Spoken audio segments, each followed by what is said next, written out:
Nabalitaan ko sa California, ito sa Amerika, Oo. na impeksyon ang isang ginang matapos kumain ng niluto niyang tilapia. Sa website po ng GoFundMe, ikwinento ng kaibigan ng biktima ang nangyari kay Laura Barajas. Niluto at kinain raw ni Laura ang biniling tilapia sa isang local fish market.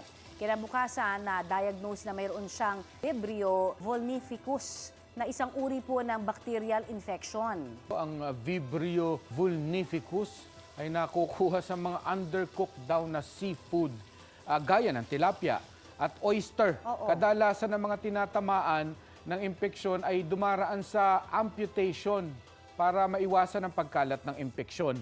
Nitong September 13, pinutol ang mga braso at binti ni Laura para hindi kumalat pa ang impeksyon. Nanawagan ng tulong ang kanyang pamilya.